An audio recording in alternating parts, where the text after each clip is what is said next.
Hello दोस्तों, welcome to Chahal academy. 13 जुलाई 2023 सभी important current affairs जो द हिंदू के अंदर मौजूद है, आइए उसका डिटेल्ड एनालिसिस स्टार्ट करते हैं और सभी इंपॉर्टेंट करंट अफेयर्स को डिटेल में एक बार देखते हैं। सबसे पहला करंट अफेयर्स जो आपका फ्रंट पेज पे है, जिसको आप GS3 इकोनॉमी से करंट अफेयर्स को रिलेट कर सकते हैं। June inflation quickens to 4.8% as food prices climb. तो ये इंफॉर्मेशन या ये पर्टिकुलर आर्टिकल किस चीज पे बोल रहा है कि भारत के अंदर जो फूड प्राइस इन्फ्लेशन है, यानी कि फूड वाली महंगाई, तो महंगाई बढ़ चुकी है। किस चीज से रिलेटेड महंगाई बढ़ चुकी है? खाने पीने के आइटम पर जो फूड एंड बेवरेजेस वाला आइटम है, उसको देखा गया है कि ओवर द टाइम पीरियड वो महंगा हो गया है। कितना बढ़ चुका है? To 4.5% from less than 3% in the previous month. तो देखिए, पहली चीज तो आपको एक पॉइंट याद रखनी है, जब भी हम इन्फ्लेशन को चेक करते हैं यानी महंगाई को चेक करते हैं, महंगाई को जब भी हम बात करेंगे तो हम बोलेंगे general increase in the price level. General increase अगर हो रहा है, सिर्फ एक आधी कमोडिटी का नहीं बल्कि overall food and prices, food and beverages का प्राइसेस बढ़ता जा रहा है, तब आप बोलेंगे कि भारत के अंदर महंगाई आ चुकी है। और यहीं पर आपको एक चीज और देखनी पड़ेगी कि जनरल इंक्रीज के साथ साथ यहां पर एक पॉइंट लिखा है कि पिछले प्रीवियस मंथ्स के कंपैरिजन में 4.5% हो चुका है। इसका मतलब जब हम महंगाई नापते हैं तो point to point inflation check करा जाता है। मतलब आज जितनी इन्फ्लेशन है, प्रीवियस मंथ के इसी डेट पर कितनी इन्फ्लेशन थी, उसके अकॉर्डिंगली डेटा निकाला जाता है इन्फ्लेशन का। Food prices inflation almost doubling in pace from May 2.4% to 4.3%। अब बोला जा रहा है कि ये महंगाई बढ़ चुकी है, तो is a cause of concern. क्यों फ्रंट पेज पे ये इतनी बड़ी न्यूज़ आ गई? क्योंकि दोस्तों, जैसे ही महंगाई बढ़ती है, आप देखेंगे ज़्यादा महंगाई डर का कारण बन जाता है। क्योंकि भारत में जब ज़्यादा महंगाई या विश्व में कहीं पर भी ज़्यादा महंगाई हो जाती है तो लोगों की परचेजिंग पावर ख़त्म हो जाती है। परचेजिंग पावर का मतलब होता है कि जितना पैसा हम लोग स्पेंड कर सकते हैं एक्चुअल में अपने सारे खर्चों को निकाल करके, कितनी हमारी क्षमता है खर्च करने की। तो मान लीजिए आपके पास जेब में 100 रुपये पड़े हैं और 100 रुपये में आप 100 रुपये का कोई आइटम खा सकते थे, बट एक साल बाद 104 रुपये का अगर वो सामान हो गया और आपकी जेब में अभी भी 100 रुपये पड़े हैं, तो क्या आप वो खरीद सकते हैं? नहीं, उससे कम खरीद पाएंगे सामान। इसका मतलब कि आपकी परचेजिंग पावर कम हो चुकी है। और इसी चीज के लिए आपको ये देखने को मिलेगा, RBI के द्वारा आर्टिकल प्रस्तुत करा गया है। नेक्स्ट यहाँ पे एक पॉइंट और दे रखा है जो आपको जानना है। RBI reserve bank of India upper tolerance threshold of 6%। कहा जा रहा है कि भारत में जो ये इन्फ्लेशन हुई है, अपर टॉलरेंस लिमिट 6% की उससे कम है। अब ये क्या टॉलरेंस लिमिट की बात हो रही है दोस्तों? तो एक बार इसको भी देख लेते हैं हम लोग। देखिए, भारत के अंदर एक इन्फ्लेशन का टारगेट बनाया गया है। जब आप पढ़ेंगे उर्जित पटेल कमेटी ने 2016 में अपनी रिपोर्ट सबमिट करी। और 2016 में जब उन्होंने उर्जित पटेल कमेटी ने अपनी रिपोर्ट सबमिट करी थी, जो कि रघुराम राजन द्वारा बनवाई एक कमेटी थी, उन्होंने ये बताया था कि भारत के अंदर कई सारी प्रॉब्लम्स हैं मॉनेटरी पॉलिसी में। मतलब ऐसी पॉलिसी जो कहीं की सेंट्रल बैंक करती है उसे मॉनेटरी पॉलिसी बोलते हैं।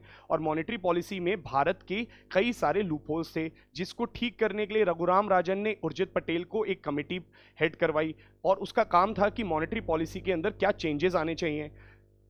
उसमें से कई सारे चेंजेस में एक सबसे महत्वपूर्ण चेंज ये था, उर्जित पटेल ने रिकमेंड किया कि भारत सिर्फ इन्फ्लेशन को टारगेट कोई भी फिगर्स पे ना करे, एक बैंड बनाए, एक बैंडविड्थ क्रिएट करे, एक रेंज क्रिएट करे, और उसी रेंज को हम लोग इन्फ्लेशन टारगेटिंग बोलते हैं।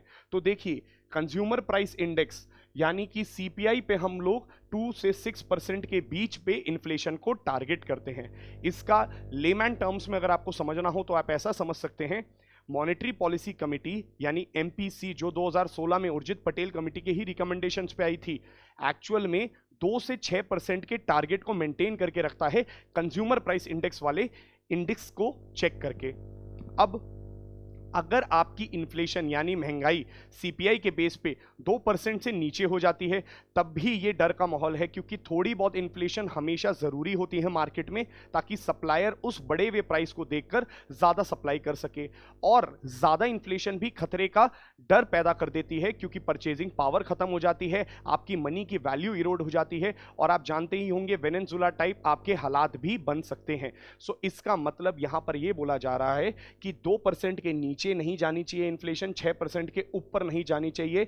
अपर टॉलरेंस लिमिट हमारी 6% है, इसी को कुछ लोग 4 ± 2% के नाम से भी जानते हैं। सो 6% से जैसे ही ज्यादा हो जाएगी भारत के अंदर महंगाई सीपीआई के बेस पर, मॉनेटरी पॉलिसी कमिटी एकदम एक्शन में आ जाती है और वो सभी इनिशिएटिव्स लेती है मॉनेटरी पॉलिसी टूल्स को इस्तेमाल करके, जिससे कि आपकी महंगाई खत्म हो जाए। बट यहां पर क्या बोला जा रहा है कि ऑल्दो ज्यादा तो नहीं है दोस्तों, देखो 4.8% ही तो है, वो कह रहे हैं कि अभी भी आरबीआई की अपर टॉलरेंस लिमिट से नीचे है। बट स्टिल इतना बड़ा प्रॉब्लम क्यों है? क्योंकि ये फूड के प्राइसेस में है। एक बात याद रखिएगा, जनरली कंज्यूमर को सबसे ज्यादा इंपैक्ट पड़ता है फूड के प्राइसेस का। खाना ही महंगा हो जाए, जैसे अभी हम जानते हैं टमाटर, प्याज, पत्ता गोभी, इन सभी के प्राइसेस बढ़ चुके हैं। खाने पीने के आइटम में जैसे ही आप देखेंगे प्राइसेस या general level increase in the price हो जाता है, यानी महंगाई हो जाती है, ये कॉज ऑफ कंसर्न बन जाता है इकोनॉमी के लिए। और यहां पे क्या बोला गया है, क्यों हुआ है ऐसा? अब देखिए, इन्फ्लेशन आने के सिर्फ और सिर्फ मात्र 2 ही तरीके हैं। अगर आप इन्फ्लेशन को चेक करेंगे तो आपको पता चलेगा इन्फ्लेशन यानी प्राइस का जो बढ़त है सिर्फ 2 ही तरीके से आ सकती है, जिसको हम लोग बोलते हैं डिमांड पुल इन्फ्लेशन, यानी डिमांड ज़्यादा हो जाए किसी चीज़ की, ज़रूरत से ज़्यादा जब डिमांड हो जाती है और आउटपुट उतना नहीं होता है तो सामान उस व्यक्ति को मिलता है जो ज़्यादा पैसा देता है। इसका मतलब जब भी ऐसा होगा कि डिमांड बहुत ज्यादा हो जाएगी और सप्लाई बहुत कम होगी, तो उस केस में आपको देखने को मिलेगा बिडिंग का प्रोसीजर चालू हो जाता है। बिडिंग मतलब बोली लगती है और सामान उस व्यक्ति को मिलता है जो सबसे ज्यादा पैसा देता है। इसका मतलब प्राइसेस बढ़ जाते हैं। और एक और तरीका होता है जिसकी वजह से आपको प्राइस का राइज देखने को मिलता है, उसे बोलते हैं हम कॉस्ट पुश इन्फ्लेशन, यानी कि डिमांड पे फर्क नहीं पड़ा है इस बार, बट सप्लाई आपकी गिर गई है। तो अगर ऐसी कोई कंडीशन बन जाए जिसकी वजह से आपको देखने को मिले कि आपकी सप्लाई गिर जाए, डिमांड एज इट इज है बट सप्लाई गिर गई, तो अगर सप्लाई गिर जाती है जिसकी वजह से सामान ही कम है मौजूद, तो क्या होगा? प्राइस राइज हो जाएगा, क्योंकि आपको देखने को मिलेगा सप्लाई ही नहीं है और लोग बहुत ज्यादा हैं अब सामान मांगने के लिए। तो ये भी एक कॉज ऑफ कंसर्न माना जाता है दोस्तों। तो इन्फ्लेशन कितनी वजह से हो सकती है ये सभी आप जान सकते हैं, 2 वजह से होती है। तो इस आर्टिकल के अंदर क्या बात बोली गई है कि आर्टिकल में बोला गया है फ्लडिंग और अनइवन मॉनसून, मतलब सप्लाई साइड के फैक्टर्स की वजह से महंगाई देखने को मिली है फूड के प्राइसेस में, क्योंकि इस बार बाढ़ आ गई, या फिर हम बोल सकते हैं साइक्लोनिक इंपैक्ट पड़े, या फिर एल नीनो का इंपैक्ट है इस बार। और यह भी बोला जा सकता है कि भारत का जैसे 50% का एरिया आज भी मॉनसून बेस्ड है, भारत में जो मॉनसून है वो भी अनइवन है। अनइवन मतलब कहीं पर तो बहुत ज्यादा है और कहीं पर बहुत कम बरसात होती है। अगर मैं बोलूं राजस्थान में तो सूखा पड़ जाता है, पर चेरापूंजी में बहुत ज्यादा बारिश हो जाती है, मुंबई में बहुत ज्यादा बारिश हो जाती है। या फिर हम ये भी बोल सकते हैं कि भारत का मॉनसून इर्रेगुलर है, या तो कभी अच्छा आता है या आता ही नहीं है, कभी लेट आता है कभी जल्दी आ जाता है, जिसकी वजह से हमारी सप्लाई साइड की जो प्रॉब्लम्स हैं वो ज्यादा उभर के आती हैं, एग्रीकल्चर खराब हो जाता है। अगर आप ऐसी कंडीशन इमेजिन करिए कि सामान ही अवेलेबल नहीं है और लोग बहुत ज्यादा हैं सामान को डिमांड करने वाले, तो अल्टीमेटली क्या होगा? प्राइसेस बढ़ ही जाएंगे। यही वजह है जिसकी वजह से यहां पे बोला गया है कि प्राइस बढ़ गई है, और ये बोल रहा है कि इसकी वजह से जो रिटेल इन्फ्लेशन है वो अनकंफर्टेबल होती जा रही है। अभी रिटेल इन्फ्लेशन क्या होती है? देखिए दोस्तों, इन्फ्लेशन को हम 3 जगहों से चेक कर सकते हैं, 3 रूप से चेक कर सकते हैं। एक है प्रोड्यूसर के लेवल पर क्या इन्फ्लेशन चल रही है, उसको आप चेक करते हैं पीपीआई से, प्रोड्यूसर प्राइस इंडेक्स। अगर आपको चेक करना है inflation at the level of wholesaler, यानी कि होलसेलर होलसेलर के लेवल पर क्या इन्फ्लेशन चल रही है, क्या ट्रांसपोर्टेशन, डिस्ट्रीब्यूशन, क्या क्रूड ऑयल के प्राइसेस बढ़ गए हैं जिसकी वजह से होलसेल लेवल पर इन्फ्लेशन आ रही है, तो आप चेक करते हैं WPI।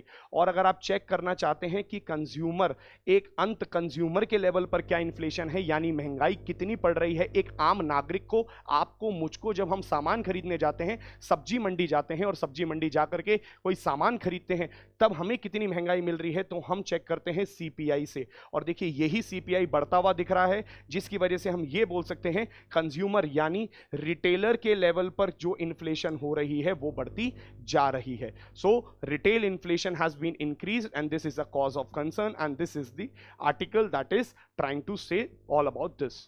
चलिए नेक्स्ट हम दूसरे आर्टिकल को देखते हैं। दूसरा आर्टिकल किससे संबंधित है हमारा?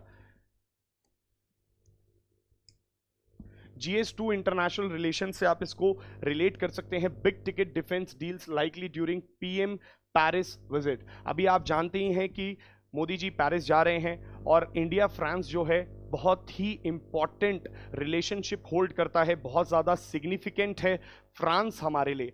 तो फ्रांस की सिग्निफिकेंस क्यों इतनी ज़्यादा है हमारे लिए, कुछ पॉइंट्स मैं अभी आपको दिखाऊंगा, कई पॉइंट्स पर हम लोग डिस्कशन करेंगे। बट हाँ, एक बात बोली गई है कि इंडिया और फ्रांस स्ट्रैटेजिक पार्टनर्स हैं एक दूसरे के, मतलब ऐसे पार्टनर्स हैं, स्ट्रैटेजिक का मतलब एक पार्टनर दूसरे पार्टनर का सोच करके ही अपनी फॉरेन पॉलिसी को डिसाइड करता है। India and France are strategic partners, they are very best friends. तो आप ऐसा समझ सकते हैं कि हम दोनों के रिश्ते बहुत अच्छे हैं। तो क्यों अच्छे हैं और क्या सिग्निफिकेंस है इस डील की, उसी के बारे में ये बात बोली गई है। और यहाँ पे एक बात और बोली गई है कि डील की सबसे बड़ी सिग्निफिकेंस होने वाली है राफेल फाइटर जेट्स। आप जानते होंगे कि राफेल फाइटर जेट हम लोगों ने फ्रांस से एक्वायर किया है, प्रोक्योर किया है, और बोला जा रहा है कि 26 राफेल जेट्स हम लोगों को और चाहिए, और ये डील जल्द ही साइन हो सकती है अगर मोदी जी वहां पर पहुंचते हैं। तो मोदी जी अगर उधर जा रहे हैं तो क्या सिग्निफिकेंस होने वाली है फ्रांस की आने वाले कुछ दिनों में, और आर्टिकल्स आएंगे, इसलिए मैं पहले ही आपको कुछ सिग्निफिकेंस बता देता हूं इंडिया एंड फ्रांस रिलेशनशिप की। आइए बात करते हैं India France relationship. Indo France ties. दोस्तों इंडो फ्रांस टाइज आपको क्यों पढ़ना है, क्योंकि GS2 में आपसे पूछा जाता है कि नेबरिंग कंट्रीज के बारे में तो बताइए उन कंट्रीज के बारे में भी आपको भारत के साथ रिश्ते पढ़ने हैं जो भारत के ऊपर डायरेक्टली और इनडायरेक्टली इंपैक्ट डाल सकते हैं, उसकी फॉरेन पॉलिसी के लिए इंपॉर्टेंट है। तो आपको किसी भी कंट्री के लिए 3 से 4 चीजें जाननी चाहिए, क्योंकि मेंस में क्वेश्चन पूछा जा सकता है कि बताइए इंडो फ्रांस रिलेशनशिप के बारे में क्रिटिकली एनालाइज करिए। इस प्रकार से 250 शब्दों में आपसे क्वेश्चन पूछा जा सकता है। तो अगर आपसे पूछा जाए तो कुछ चीजें आपको सिग्निफिकेंट पता होनी चाहिए। क्यों? क्योंकि ये हमारा नेबर नहीं है, हमारा पड़ोसी नहीं है, हमारा एक्सटेंडेड नेबर है, यूरोपियन नेशन है। इतनी दूर जाकर के हम अपने रिश्ते क्यों बना रहे हैं? क्योंकि कुछ ना कुछ तो वजह होगी, कुछ ना कुछ तो इसकी भी इंपॉर्टेंस होगी। नेक्स्ट देखिए, कॉपरेशन पता होना चाहिए। कोई भी रिश्ते जब आप पढ़ें किसी के साथ भी, तो आपको एक जरूर पता होनी चाहिए कि रिश्तों में अगर आप हैं, एक रिलेशनशिप का मतलब ही यही है, कहीं ना कहीं हम दोनों के विचार एक दूसरे से मिल रहे होंगे, मतलब हम दोनों एक दूसरे के साथ कहीं ना कहीं कन्वर्ज करके कुछ ना कुछ कॉपरेट कर रहे होंगे, कुछ ना कुछ ऐसा जरूर कर रहे होंगे ताकि हम दोनों के रिश्ते और बेहतर हो सकें। तो आपको पता होना चाहिए कि भारत और फ्रांस किस तरीके से एक साथ मिल करके अपने कॉपरेशन को बढ़ा रहे हैं। जैसे वन सच एग्जाम्पल जो अभी हम लोगों ने पढ़ा कि भारत और फ्रांस राफेल की डील कर रहा है, ये एक कॉपरेशन का पॉइंट है। या मैं ऐसा भी बोल सकता हूं इंटरनेशनल सोलर अलायंस जो इंडिया एंड फ्रांस ने मिल करके विश्व को दिया। तो इस तरीके की चीजें कॉपरेशन का पार्ट बन जाती हैं। नेक्स्ट, कुछ इश्यूज भी आपको पता होने चाहिए, कुछ विवाद। देखो रिलेशनशिप का मतलब ये नहीं कि हमेशा अच्छा ही होगा, रिलेशनशिप का मतलब कुछ ना कुछ चीजें जहां पर आप एक दूसरे के साथ कहीं ना कहीं एक कन्वर्ज कर रहे होंगे तो कहीं ना कहीं डाइवर्ज भी कर रहे होंगे, कहीं ना कहीं आप दोनों के बीच में विवाद भी होगा। भारत और फ्रांस के बीच में विवाद है, किन बेसिस पर विवाद है? फॉर एग्जांपल अगर मैं आपको एक पॉइंट बताऊं कि आज की डेट में जो ब्रिटेन है वो यूरोपियन यूनियन से एग्जिट ले चुका है। अब बढ़ते हुए रिश्ते ब्रिटेन के साथ कहीं ना कहीं फ्रांस को प्रॉब्लम क्रिएट करेंगे। तो भारत को किस तरीके से टैकल करना पड़ेगा, ब्रिटेन और फ्रांस दोनों को। फ्रांस के साथ हमारे कई सारे इश्यूज और निकल के आते हैं। तो इंडो पैसिफिक स्ट्रैटेजी क्या है फ्रांस की, या फिर ऑकस डील हुई थी उससे संबंधित क्या है कि हम लोग किस तरीके से एक्वायर करें। फिर अगर मैं बोलता हूं राफेल के साथ एक प्रॉब्लम पहले भी मौजूद थी कि बोला गया कि यहां पर ट्रांसपेरेंसी नहीं है, कहीं ना कहीं हम लोगों ने ज़्यादा पैसे में राफेल को खरीदा। अब ज़्यादा पैसे में खरीदा तो कहीं ना कहीं एक इंडिपेंडेंट इंक्वायरी कमेटी बिठानी चाहिए जो कि ये सारी चीज़ों को पता लगाए। खैर कुछ ना कुछ इश्यूज रहते ही हैं और अंत में आपके पास एक वे फॉरवर्ड होना चाहिए, एक ऐसी चीज़ होनी चाहिए जो ये बताए कि भारत अपने संबंधों को किस प्रकार से और मजबूत कर सकता है आने वाले समय में। अब दोस्तों यहां पर सिर्फ और सिर्फ मैं आपके लिए पहला पॉइंट लाया हूं सिग्निफिकेंस। कभी और डिस्कशंस में हम लोग कॉपरेशन इश्यूज और वे फॉरवर्ड को डिस्कस करेंगे, बट मैंने आपको एक क्राइटेरिया बता दिया है, एक स्ट्रक्चर दिखा दिया है किस तरीके से आपको यूपीएससी में आंसर लिखना होगा।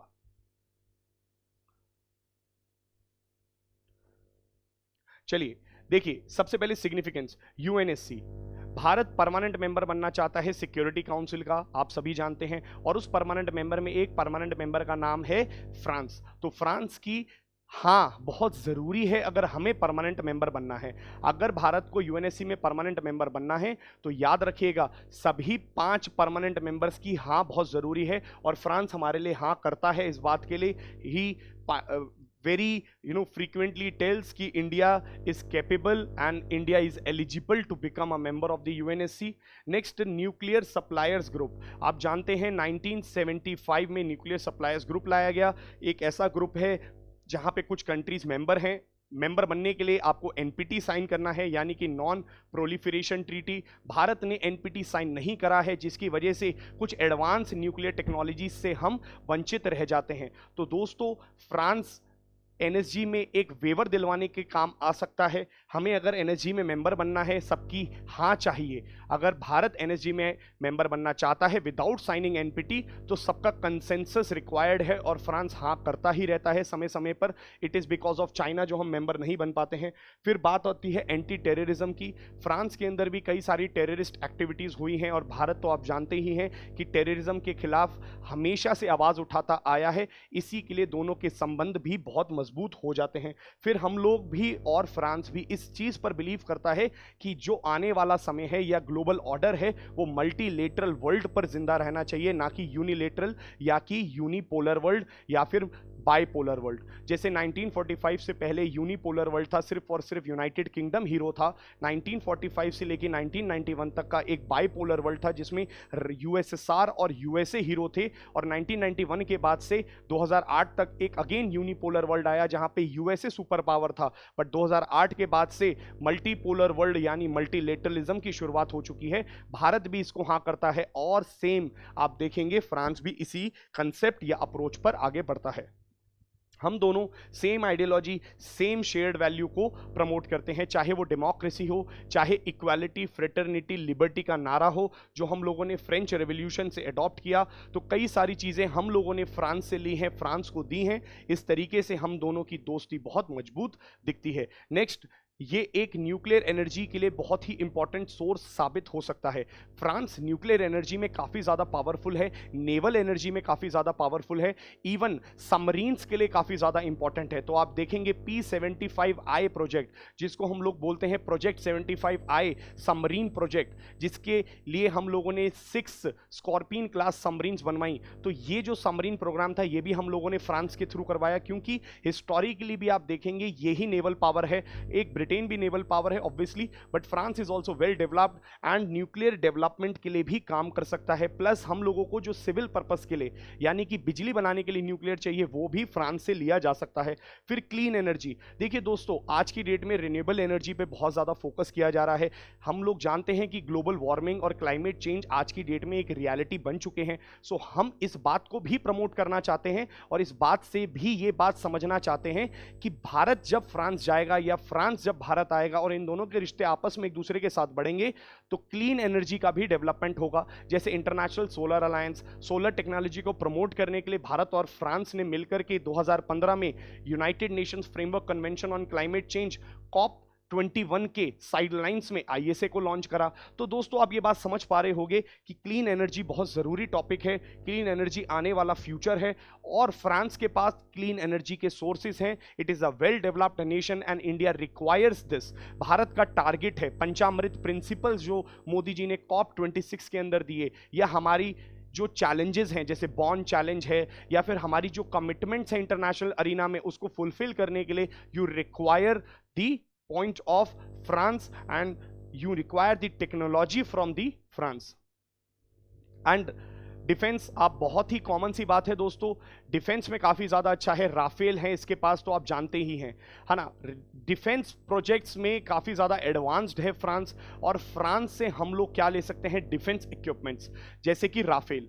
अभी हम चाहते तो हम लोग भी कहीं ना कहीं यूएसए से उनका एयर जेट ले सकते थे, यानी कि हम लोग उनसे भी ले सकते थे वो सारी चीज़ें, बट हम लोग फ्रांस के पास क्यों गए? फ्रांस के पास हम लोग इसलिए गए क्योंकि फ्रांस एक ऐसी कंट्री है जो हमारे साथ पुराने रिश्ते मेंटेन करता है। दूसरा, राफेल हमारे लिए काफ़ी ज़्यादा अच्छा है, और राफेल जब हमारे लिए बहुत ज़्यादा अच्छा है, क्यों अच्छा है? क्योंकि हम लोग इसको इंडिपेंडेंटली, इंडिजीनियसली या फिर अपनी मिसाइल्स को भी इसमें लोड कर सकते हैं। एक तरीके से आप ऐसा लगा सकते हैं कि हम लोग इसको अपने अकॉर्डिंगली चैनलाइज कर सकते हैं। वेयरएज अगर हम यूएसए से विमान लेते या कहीं और से लेते तो उन्हीं की मिसाइल्स को हमें इस्तेमाल करना पड़ता। तो फ्रांस को हम लोग अपनी तरीके से इस्तेमाल कर सकते हैं, अपनी अग्नि मिसाइल, अपनी ब्रह्मोस मिसाइल इसमें डाल सकते हैं, आकाश मिसाइल डाल सकते हैं। Next, Indo Pacific. Indo Pacific से रिलेटेड अगर आप देखेंगे तो same vision, same culture, same theory इनकी भी है और हमारी भी है। अभी वो विजन क्या है? Open, free, fair, accessible Indo Pacific. कोई भी व्यक्ति इंडो पैसिफिक रीजन पर अपना हक नहीं जमाएगा, ये फ्रांस का भी मानना है, हमारा भी मानना है। उसने व्हाइट पेपर भी रिलीज किया था जिसमें ये बात बोली गई थी फ्रांस के द्वारा कि जी भाई बहुत ज़रूरी है इंडो पैसिफिक रीजन फ्री रहना, और हम भी इस बात पे विश्वास करते हैं क्योंकि आप जानते हैं चाइना इस बात पर विश्वास नहीं करता है। चाइना कहता है इंडो पैसिफिक मेरा है, या वहाँ पर कहीं ना कहीं हम लोग अपना कब्जा बनाएंगे, बट भारत कहता है फ्री, ओपन, ट्रांसपेरेंट हमेशा रहना चाहिए इंडो पैसिफिक, क्योंकि यहाँ से कई सारी चेन लिंक्स जाती हैं, इंपॉर्टेंट मैरीटाइम ट्रेड होता है, उसको प्रमोट करने के लिए किसी एक का अधिकार नहीं होना चाहिए। तो इंडो पैसिफिक स्ट्रैटेजी भी अलाइंड होती है, hence France becomes very important for India. And अभी विजिट हो रही है तो देखते हैं क्या आने वाला है, कुछ आर्टिकल्स आएंगे आने वाले दिनों में जो इसको और बेहतर तरीके से एक्सप्लेन कर पाएंगे। चलिए आगे बढ़ते हैं।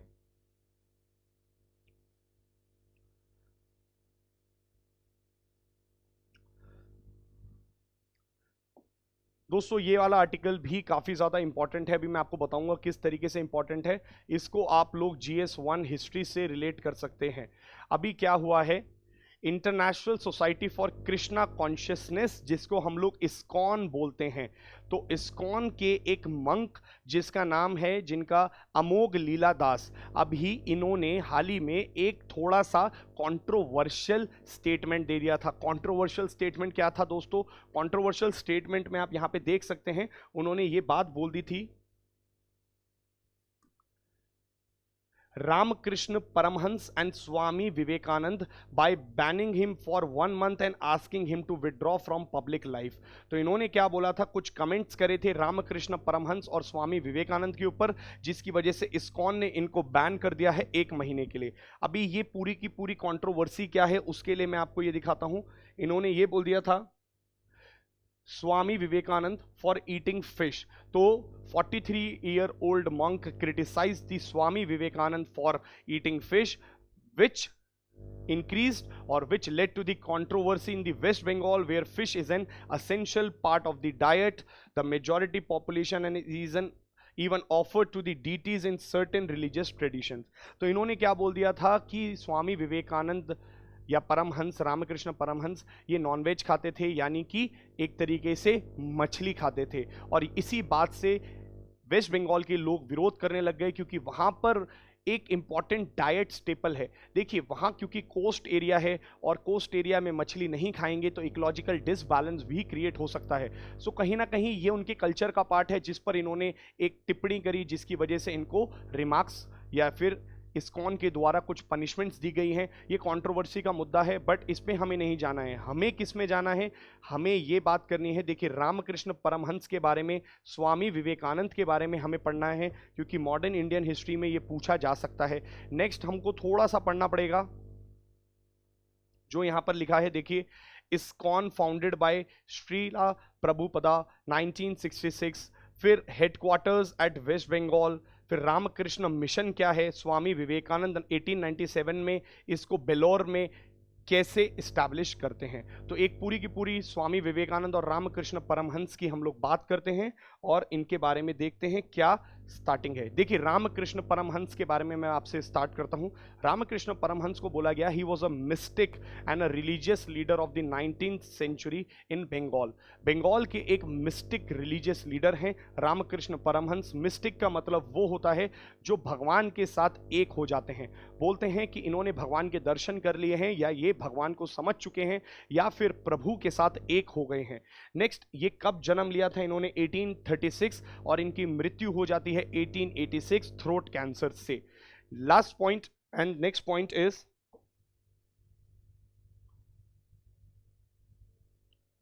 देखिए 1855 Ramakrishna was appointed as the priest of the Dakshineswar Kali temple.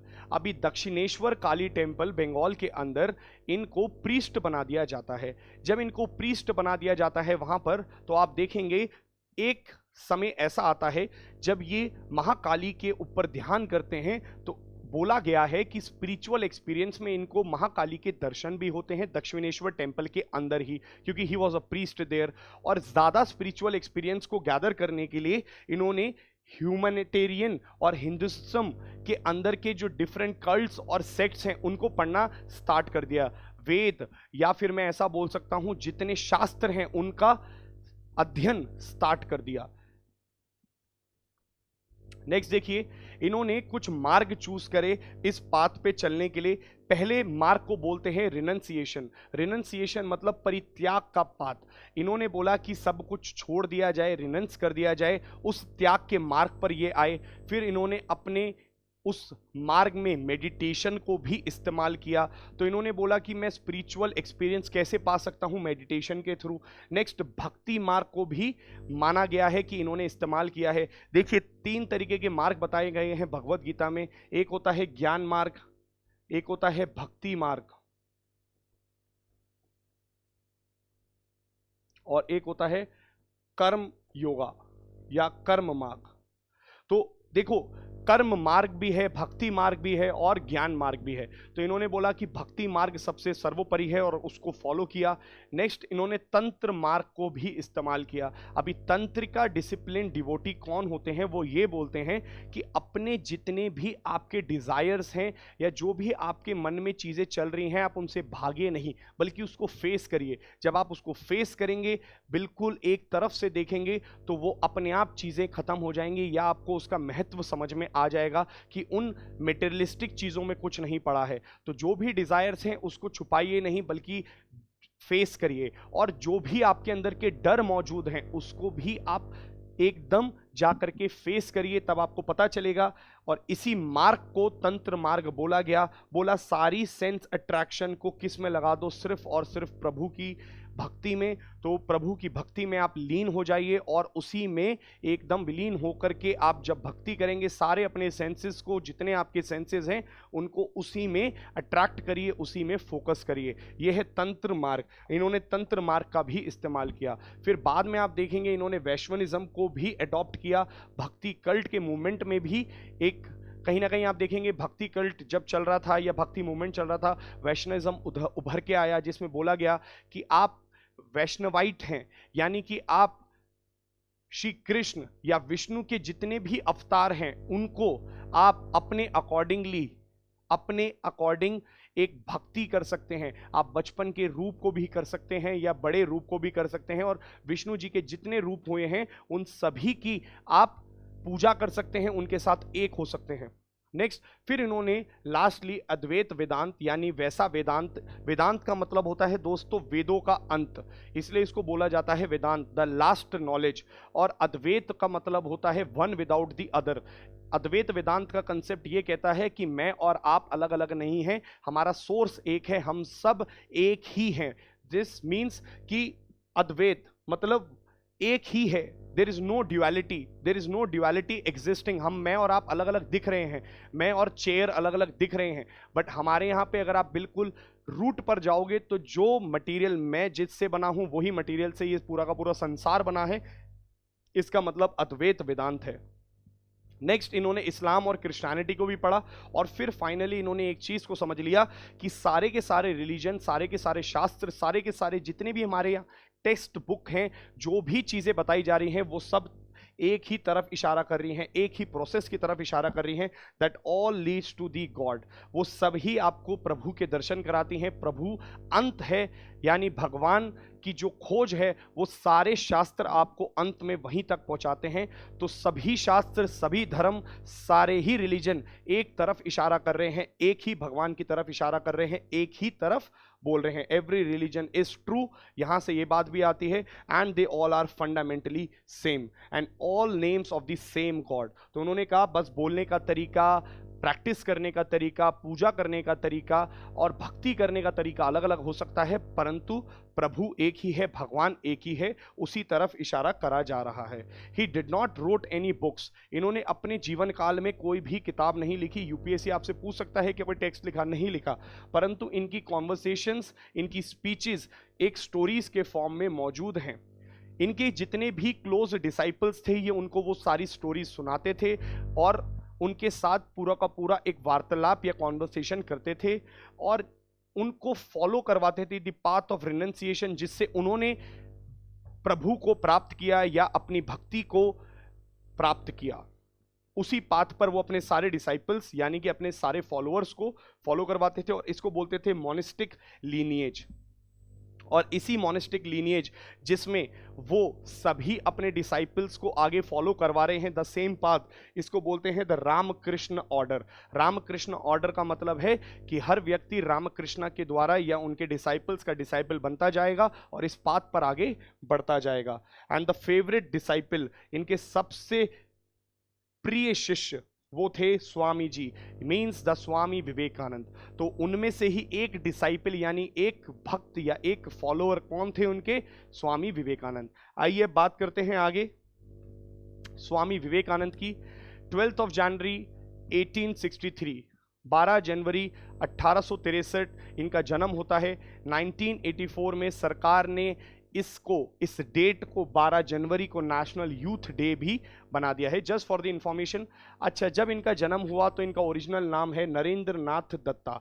Narendra नाथ दत्ता जी के पिताजी विश्वनाथ दत्ता बहुत ही अमीर खानदान से हैं और बैरिस्टर थे, बहुत बड़े फिलैंथ्रोपिस्ट थे बंगाल के अंदर। तो ये काफ़ी अच्छी सोसाइटी, काफ़ी अच्छी बैकग्राउंड से बिलोंग करते थे, बट शुरुआत से ही अपने बचपन काल से ही ये काफ़ी ज़्यादा स्पिरिचुअलिटी की तरफ मुड़ चुके थे। छोटी ही उम्र में इनको समझ में आ गया था या फिर he was very interested in the spiritual world, और ये समय समय पर शिव इमेज या राम इमेज या सीता जी की इमेज या हनुमान जी की इमेज पर मेडिटेट करते रहते थे बचपन में। Next, he was very prodigious. Prodigious memory का मतलब ऐसा माना जाता है स्वामी विवेकानंद की जो मेमोरी थी एकदम शार्पेस्ट मेमोरी थी, क्रिस्टल क्लियर मेमोरी थी। एक बार जो ये चीज़ पढ़ लेते थे उसके बाद दोबारा कभी नहीं भूलते थे। एक इंसिडेंट भी है जहाँ पर ये लाइब्रेरी से एक किताब लेते हैं और नेक्स्ट डे ही पूरी की पूरी किताब लौटा देते हैं जो 400-500 पन्ने की होती है, और लाइब्रेरियन कहते हैं कि आप तो सिर्फ इस बात का शायद मजाक उड़ाते हैं और बोलते हैं कि आपको अगर किताब नहीं पढ़नी है तो फालतू में किताबें क्यों लेके जाते हो। तो नरेंद्र नाथ दत्ता जी ने बोला था कि भाई आप मेरे से कुछ भी, कोई भी पेज से कुछ भी पूछ लीजिए, और as it is same words उन्होंने रिपीट भी कर दिए थे। इसका मतलब इनकी मेमोरी काफ़ी अच्छी मानी जाती है। नेक्स्ट, इनको स्पीड रीडिंग भी आती थी and he was a very good reader and he was interested in lot of Hindu scriptures. जैसे उन्होंने वेद पढ़े, उपनिषद पढ़े, भगवद गीता, रामायण, महाभारत, पुराण, काफ़ी सारी चीज़ों का अध्ययन किया। ये क्लासिकल म्यूजिक में भी काफ़ी ज़्यादा ट्रेंड व्यक्ति माने गए और अपने बचपन काल में काफ़ी ज़्यादा इन्वॉल्व भी रहे फिजिकल एक्सरसाइज से, जैसे कबड्डी या फिर कुश्ती, ऐसी कई सारे गेम्स भी खेलते थे। 18 की उम्र में ये एक ऑर्गेनाइजेशन को ज्वाइन करते हैं जिसका नाम है नव विधान। नव विधान के बारे में आप मॉडर्न इंडियन हिस्ट्री में जरूर पढ़ते हैं, और नव विधान के बारे में आप एक चीज जानते होंगे, ये नव विधान केशव चंद्र सेन के द्वारा इस्टेब्लिश करा गया था।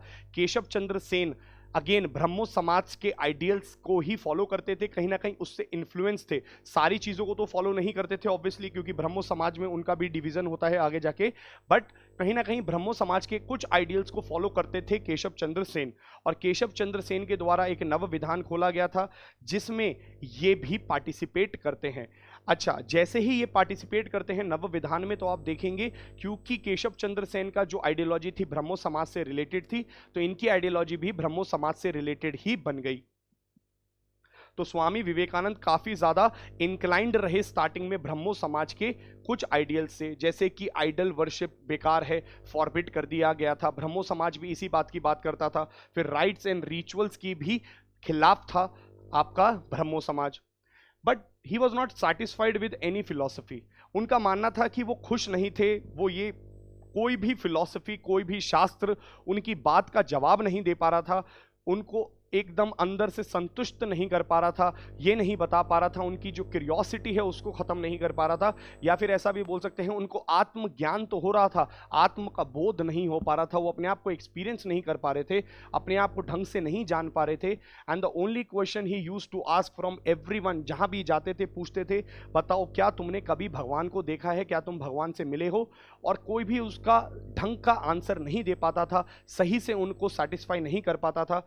बट आप देखेंगे 1881 में यही सवाल दक्षिणेश्वर टेम्पल में वो जाते हैं, और उस मंदिर में आप जानते हैं अभी हमने देखा रामकृष्ण परमहंस थे, उनसे भी ये यही सवाल, सेम सवाल पूछते हैं। बट देखिए क्या शानदार जवाब दिया था रामकृष्ण परमहंस जी ने। उन्होंने बोला था yes I see him as I see you. उन्होंने कहा मैं उनसे वैसे ही मिलता हूं जैसे मैं तुमसे मिल रहा हूं, इतने ही आराम से मैं अपने भगवान से मिलता हूं, डेली मिलता हूं।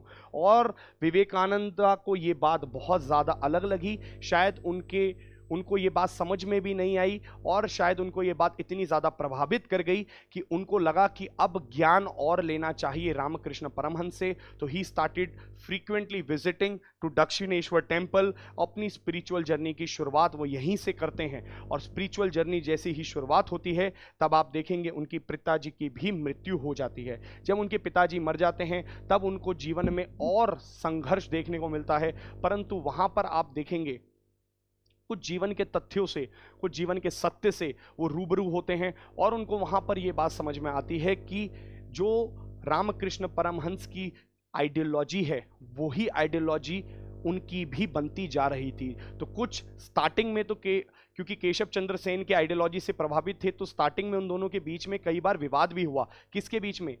रामकृष्ण परमहंस और स्वामी विवेकानंद जी के बीच में। बट धीरे धीरे धीरे धीरे ये चीज सॉल्व होती गई, और आते समय के साथ आप देखेंगे उनको भी इस बात पर विश्वास हो गया, the service to man is the most effective worship of God. तो अंत में अपने पिताजी का जब उन्होंने देहांत देखा, उनकी मृत्यु के बाद, फिर सारे के सारे इवेंट्स के बाद, रामकृष्ण परमहंस की आइडियोलॉजी के बाद, उनको ये बात समझ में आ गई कि सर्विस टू मैन, लोगों की सेवा ही सर्वोपरि सेवा है, यानी भगवान की सेवा है। और इसके बाद आप देखेंगे 1886 में थ्रोट कैंसर से रामकृष्ण मर जाते हैं। बट रामकृष्ण परमहंस के सबसे फेवरेट आइडियल या सबसे फेवरेट स्टूडेंट, डिसाइपल कहां पर आ जाते हैं?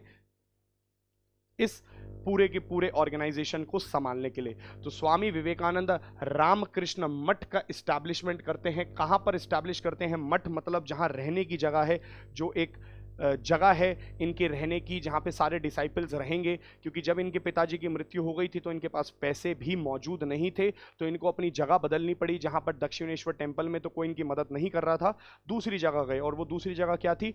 बारंगर वेस्ट बंगाल। बारंगर वेस्ट बंगाल के अंदर ही जगह है, वहाँ पे अपना सबसे पहला मठ खोलते हैं, और उसके बाद ये पूरे भारत में भ्रमण करना स्टार्ट कर देते हैं। और यहाँ पे ये एक्सटेंसिवली घूमकर अपनी टीचिंग्स को, रामकृष्ण परमहंस के द्वारा दी गई टीचिंग्स को प्रोपगेट करते हैं, फैलाते हैं।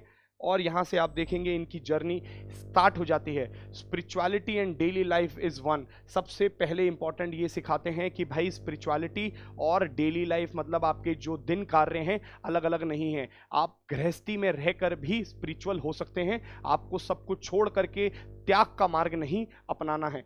For our own motherland, a junction of the two great system that is Hinduism and Islamism is the only hope. ये लाइन भी बोलते हैं, ये डायलॉग भी बोलते हैं कि इस्लाम और हिंदुइज्म का एक होना बहुत ज़रूरी है, क्योंकि उस समय ब्रिटिशर्स भी थे और ये बात जानते थे वो कि ब्रिटिशर्स से लड़ने के लिए हिंदुइज्म और इस्लामिज्म को एक आना पड़ेगा, अपनी सारी विवादों को छोड़ करके ब्रिटिशर्स से लड़ना पड़ेगा।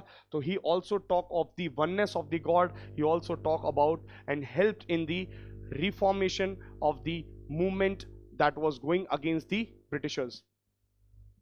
और ये मासेस को दो नॉलेज देना चाहते थे, एक थी स्पिरिचुअल नॉलेज जो कि मोरल सेंस के लिए थी, एक थी सेकुलर नॉलेज जो अपलिफ्टिंग ऑफ पुअर के लिए थी। देखिए, जो व्यक्ति गरीब है उसको आप स्पिरिचुअल नॉलेज दे करके भगवान की बातें कर करके उसका पेट नहीं भर सकते, तो उन्होंने बोला कि उसको सेकुलर नॉलेज दी जाए ताकि वो अपलिफ्ट हो, अपना काम कर सके और पॉवर्टी से बाहर निकल सके, ताकि वो इस तरीके की स्पिरिचुअल नॉलेज यानी मोरल सेंस वाली बातों को समझ सके और फॉलो कर सके। He started travelling to foreign. उसके बाद आप देखेंगे भारत भ्रमण के बाद वो विश्व भ्रमण पे निकलते हैं और स्टार्टिंग में वो पहुंचते हैं जापान, जापान से वो जाते हैं चाइना, चाइना से जाते हैं कनाडा और यूएसए पहुंचते हैं 30 जुलाई 1893 को, जहां पे पार्लियामेंट ऑफ रिलीजन्स नाम का एक इवेंट चल रहा था। पार्लियामेंट ऑफ रिलीजन्स क्या है? एक ऐसा इनिशिएटिव है जहां पे सभी रिलीजन्स, जितने भी विश्व के अंदर रिलीजन है, उनको बुला करके एक साथ इकट्ठा करके रिलीजियस बातें करी जा रही थी, यानी कि एक गैदरिंग थी, एक इनिशिएटिव था सबके अंदर प्रमोट करने का रिलीजियस ट्रेंड को। तो ऐसा एक इवेंट जहां पे पूरे विश्व के अंदर जितने रिलीजियस हैं या जितने रिलीजन्स हैं वहां के कुछ कुछ नॉमिनेटिव आएंगे और उस पार्लियामेंट ऑफ रिलीजन्स में ये पहुंचते हैं। एंड पार्लियामेंट ऑफ रिलीजन्स देखिए कितनी बार हुआ है, 1993, 99, 2004, 2009, 2005 और अंत में 2018 में भी हुआ है। बट 1893 का पहला था शिकागो के अंदर और यहीं पे ये अपनी स्पीच देते हैं, the famous speech of the Chicago 1893 by the Swami Vivekananda ji, and he starts his word by my sisters and brothers of America. तो ये बोलते हैं भाइयों और बहनों, अमेरिका के भाइयों और बहनों, मेरे अपने भाइयों और बहनों। और यहाँ से जब वो बोलते हैं कि माय सिस्टर्स एंड ब्रदर्स, तो उनका अद्वैत कंसेप्ट की कोई दूसरा है ही नहीं, हम सब एक हैं, वननेस ऑफ द गॉड दिखता है। और यहीं से आप देखते हैं वो बोलते हैं कि स्पिरिचुअलिज्म ईस्ट के पास है, मतलब विश्व के अंदर जितनी भी ईस्ट की कंट्रीज हैं यानी भारत के पास स्पिरिचुअलिज्म है, मेटेरियलिज्म का ट्रेंड वेस्ट कंट्रीज के पास है। वो बोलते हैं अगर हम दोनों एक दूसरे को मिल जाएं तो विश्व के अंदर हर इंसान सुखी हो जाए, प्रसिद्ध हो जाए, मेंटल पीस में आ जाए। फिर सब कुछ घूमने के बाद वो भारत आते हैं 1897 में, और 1897 में आने के बाद फिर वो भारत में आकर के दोबारा से नॉलेज देते हैं और यहाँ पे वो भारत के इतिहास को बताते हैं कि भारत का इतिहास कितना शानदार रहा है, अपने इतिहास पर हमें गर्व होना चाहिए। फिर यहाँ पे आप देखेंगे यूनिफिकेशन ऑफ हिंदुइज्म, यूनिफिकेशन भी करते हैं हिंदुइज्म की, और work for uplifting of the society, society को ऊपर उठाने का भी कार्य करा जाता है इनके द्वारा।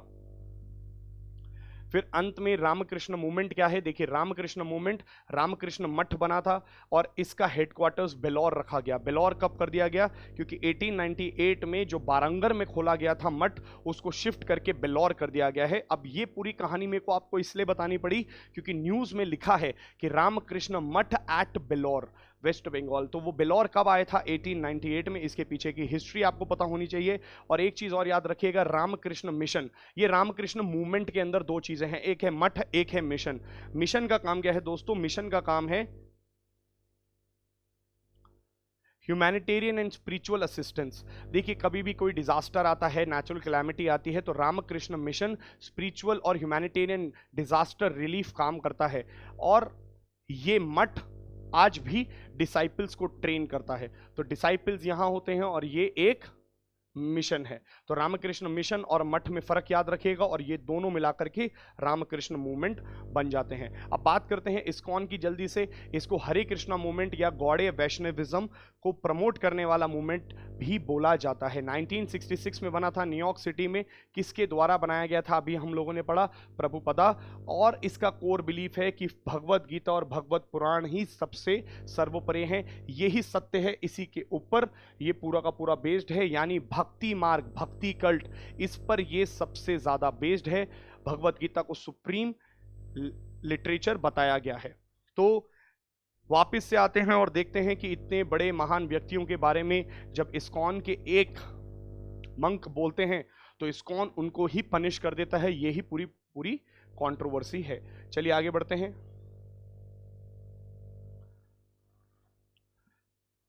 दोस्तों ये आर्टिकल कल हम लोगों ने डिस्कस किया था, GS2 polity and governance, weakening autonomy, piecemeal extensions to ED and CBI heads are a setback to their independence। आप कल की वीडियो जाकर के खोल के देख सकते हैं। मैंने पूरा डिटेल में CVC, ED, CBI, फिर इनके 2021 के अमेंडमेंट्स और क्या प्रॉब्लम है, फिर संजीव कुमार मिश्रा का क्या इशू है, सुप्रीम कोर्ट ने उनको क्यों क्विट करने के लिए बोल दिया है, आज ही जुलाई के अंत में ही उनको बोल दिया है आप क्विट करिए, एक्सटेंशन नहीं लीजिए, और उन अमेंडमेंट्स को अपहोल्ड भी कर दिया है सुप्रीम कोर्ट ने। तो ये पूरा का पूरा क्या है, कल हम लोग इस पे डिटेल डिस्कशन कर चुके हैं।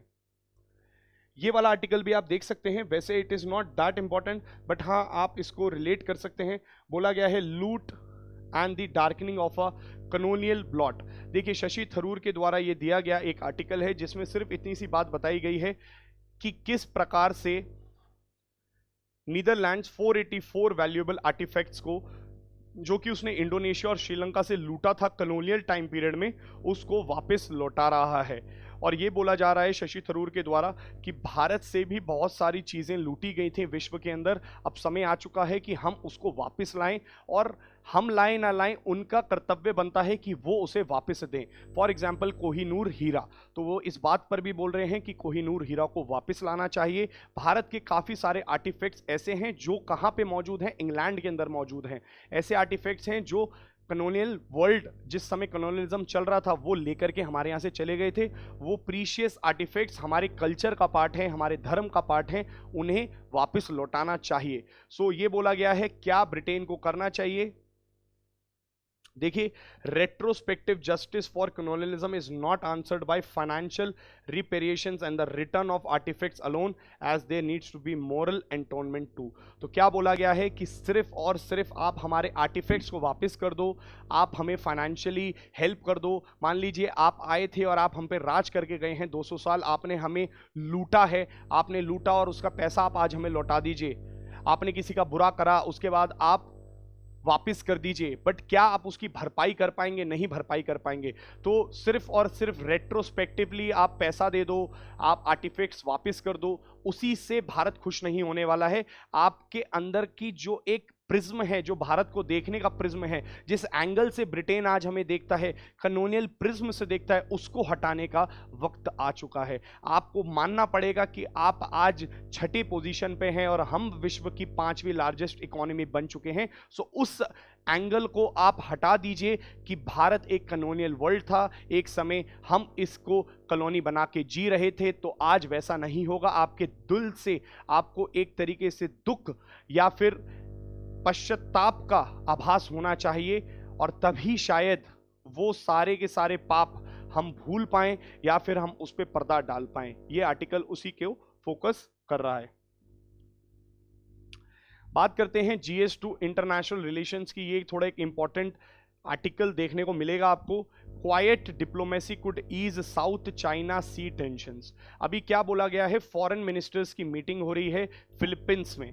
Philippines India joint commission bilateral cooperation June 19 में बैठता है, और 75 साल हो गए हैं, 75 years of India's diplomatic history with the Philippines.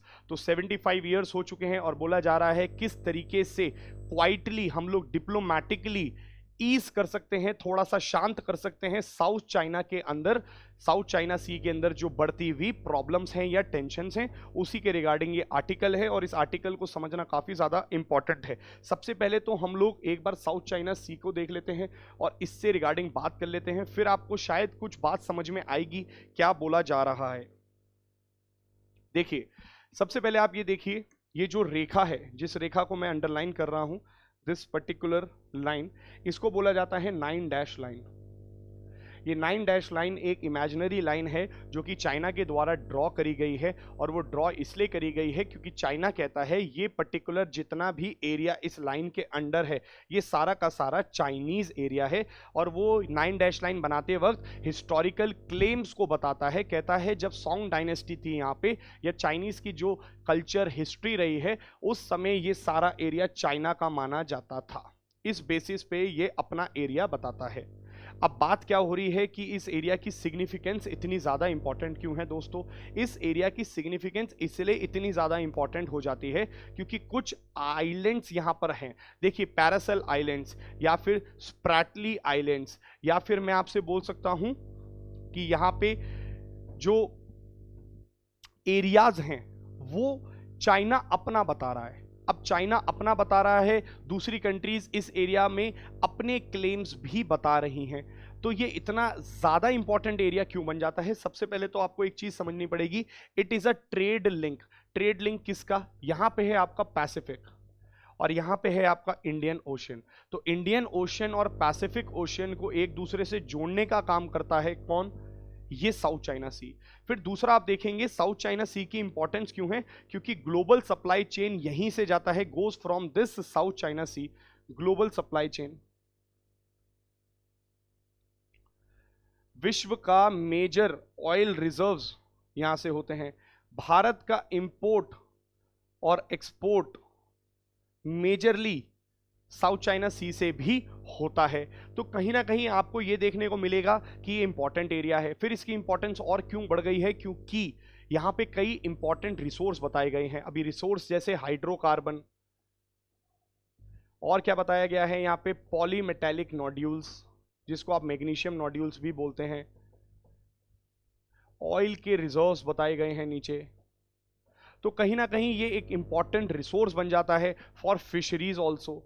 तो इतना इंपॉर्टेंट एरिया कोई भी नहीं छोड़ना चाहता है, और चाइनीज इस पे अपना क्लेम कर रहे हैं। क्यों क्लेम कर रहे हैं? क्योंकि चाइनीज की एक्सपेंशनिस्ट पॉलिसी वो ये बोलती है कि चाइना को हर जगह अपना एरिया बढ़ाना है और रिसोर्सेज को कैप्चर करना है। तो चाइना चाहता है कि साउथ चाइना सी वाला एरिया उसका हो जाए, बट इस एरिया के अंदर कुछ प्रॉब्लम्स हैं। अभी प्रॉब्लम्स क्या क्या हैं दोस्तों, वो देखो। सबसे पहले आप कि जो पैरासेल आइलैंड्स हैं, एक्चुअली ये आइलैंड्स को कौन क्लेम करता है? चाइना अपना बताता है, बट वियतनाम अपना बताता है। तो एक्चुअली ये वियतनाम का पार्ट है। वियतनाम बोलता है पैरासेल आइलैंड्स, और हिस्टोरिकली भी वियतनाम के ही रहे हैं पैरासेल आइलैंड्स, बट यहाँ पे चाइना अपना क्लेम करता है इस आइलैंड्स को। फिर आप देखेंगे स्प्रैटली आइलैंड्स। स्प्रैटली आइलैंड्स पर वियतनाम है, फिलीपींस हैं, बहुत सारी कंट्रीज हैं, वो अपना अपना क्लेम बताती हैं और चाइना अपना क्लेम बताता है। फिर अगर मैं आपसे बोलता हूं फिलीपींस, फिलीपींस यहां पे आप देखेंगे कि फिलीपींस भी अपना क्लेम बताता है। स्कारबोरो शोल, यहां पे है स्कारबोरो शोल।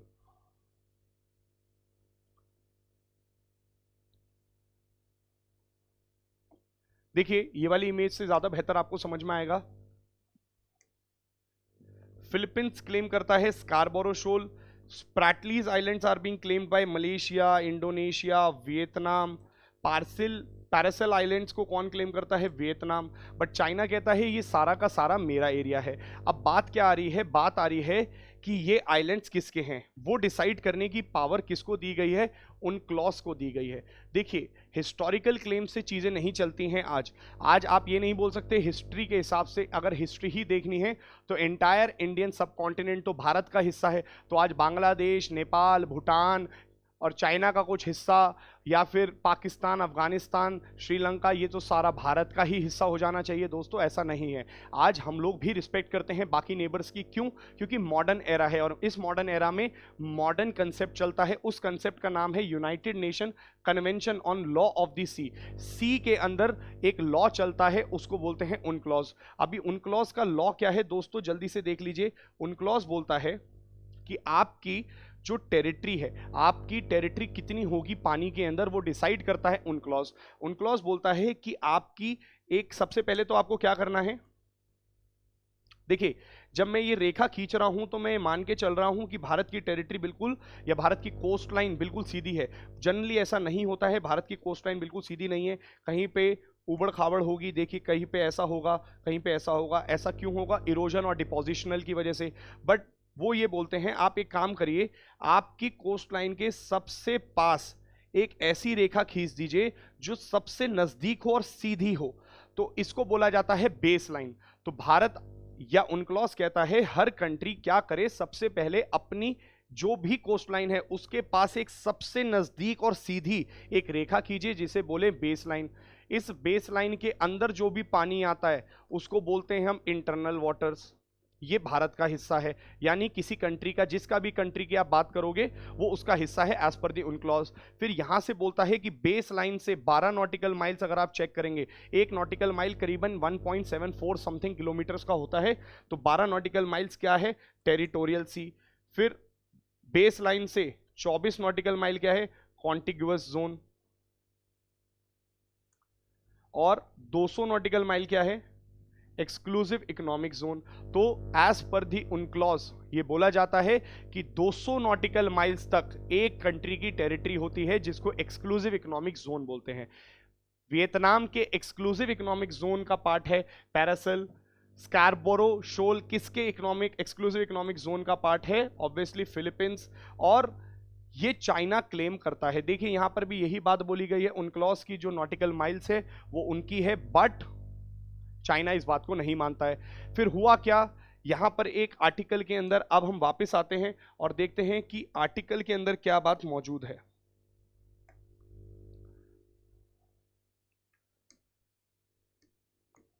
आर्टिकल में देखिए ये वाला अगर आप पैराग्राफ पढ़ेंगे तो आपको दिख जाएगा, उनक्लॉज it's unambiguous call to respect the 2016 Arbitral Award on the South China Sea is a departure from India's earlier position। अभी हाल ही में भारत और फिलीपींस ने एक एग्रीमेंट साइन करा है और उसमें भारत ने ये बात बोली है कि साउथ चाइना सी में जो 2016 का आर्बिट्रल अवार्ड है वो चाइना को फुलफिल करना चाहिए।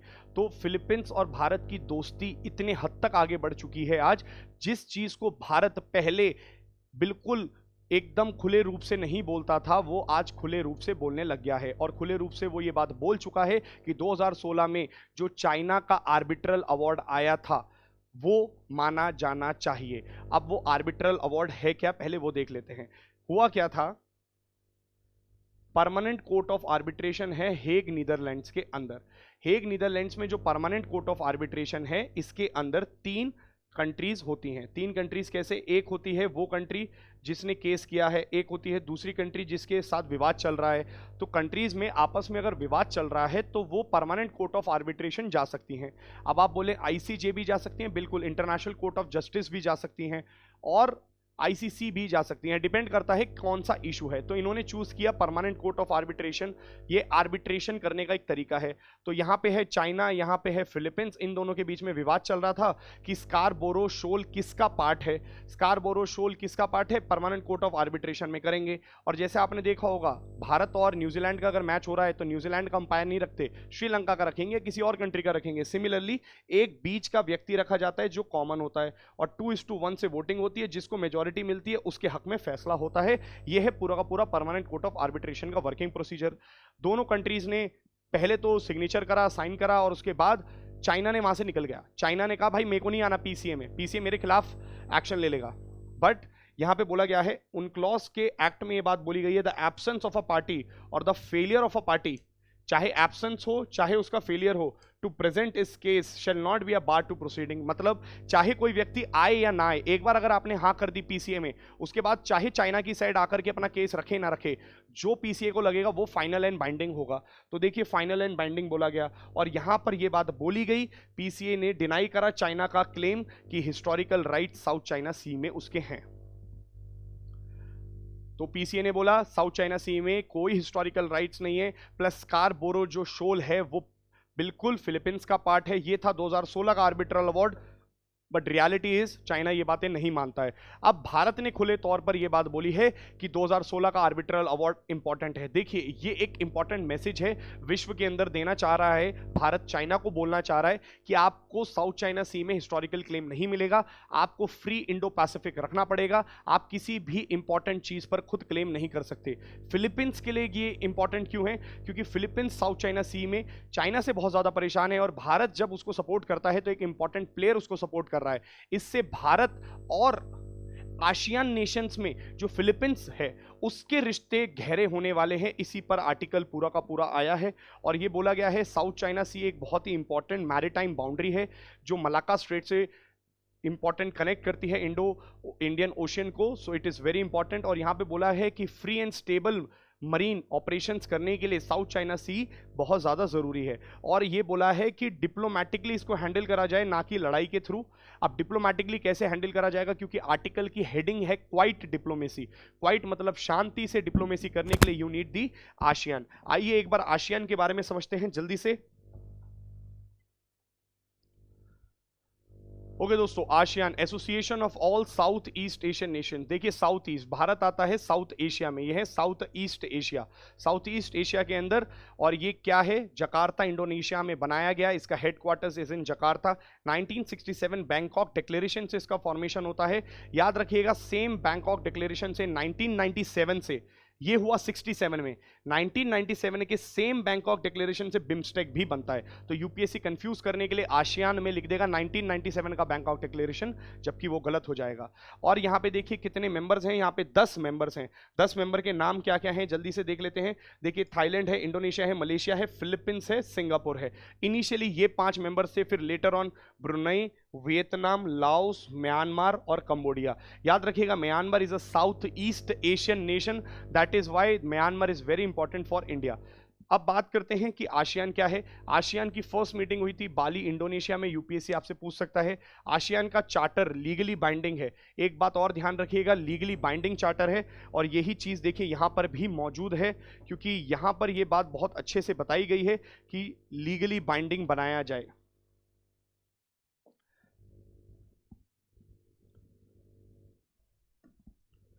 ये बातें क्यों जरूरी हैं, छोटी छोटी यहाँ पे आप पढ़ सकते हैं। देखिए legally binding code of conduct, तो लीगली बाइंडिंग होता है जो भी आसियान के अंदर, और सारी 10 के 10 मेंबर्स को मानना पड़ता है। 1994 में आसियान ने एक रीजनल फोरम बनाया। रीजनल फोरम का काम क्या है कि आपस में कोई भी डिस्प्यूट हो जाए तो एक दूसरे के साथ मिल करके ये सॉल्व कर सकते हैं।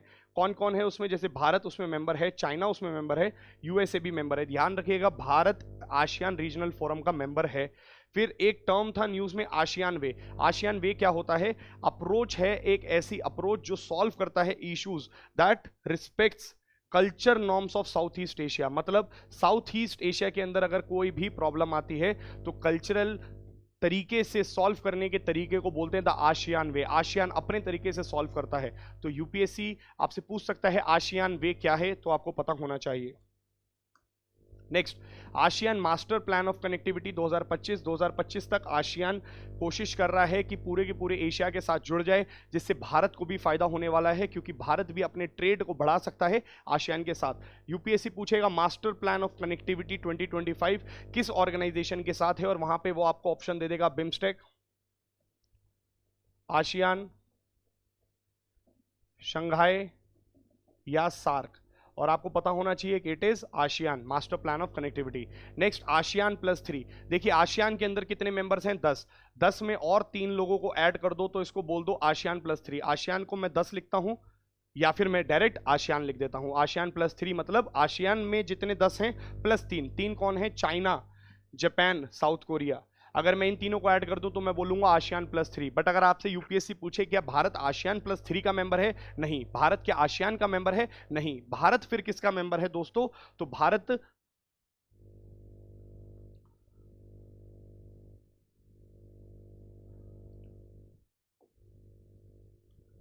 चलिए, भारत है आसियान +6 का मेंबर। अभी आसियान +6 में कौन कौन सी कंट्रीज आती हैं दोस्तों, एक बार देख लीजिए। आसियान +6 में भारत आता है, न्यूजीलैंड आता है और ऑस्ट्रेलिया आता है। ये तीनों और ऐड हो जाते हैं तो आसियान +6 हो जाता है। अभी आसियान +6 का मतलब क्या है? देखो आसियान के 10 मेंबर्स +6, 6 कौन?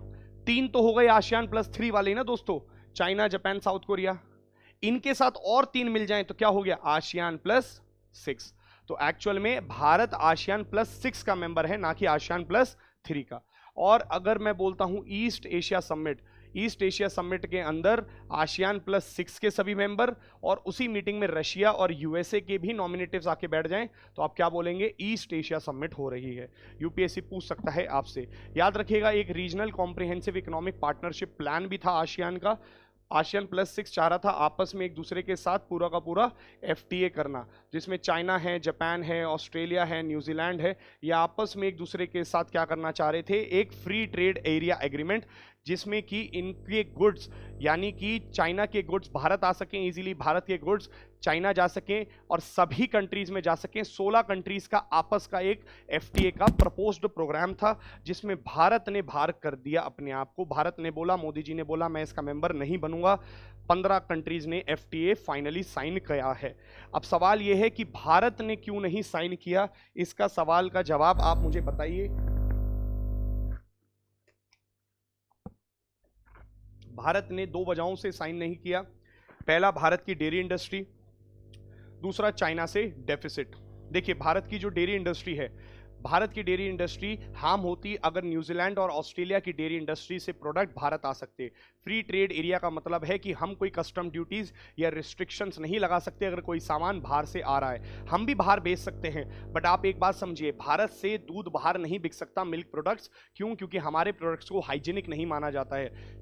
Phyto sanitary and phyto sanitary measures पर हमारे प्रोडक्ट्स को मना कर दिया जाता है। तो कहीं ना कहीं ऐसा बोला जाता है कि हमारे प्रोडक्ट्स बाहर नहीं बिक पाते, बट बाहर की डेयरी इंडस्ट्री वाला प्रोडक्ट इधर आ जाता। इसका मतलब फिर अमूल दूध नहीं पीता इंडिया, ऑब्वियसली न्यूजीलैंड और ऑस्ट्रेलिया से दूध आया हुआ दूध भारत बिकता, जिसकी वजह से हमारे यहाँ पे जो डेयरी इंडस्ट्री में फार्मर्स हैं वो परेशान हो जाते, या उनको हम बोलना पड़ता कि वो अपने प्रोडक्ट्स को नहीं बेच पाते, जिसकी वजह से हम लोगों ने एक ट्रू स्टेप लिया और इसको साइन नहीं किया। दूसरा, चाइना एक बहुत बड़ा पैरामीटर है, क्योंकि आप जानते हैं आसियान प्लस 3 में यानी आसियान प्लस 6 का चाइना भी एक मेंबर है, और चाइना के साथ पहले ही भारत का $100 बिलियन का तो डेफिसिट है, यानी कि उधारी है।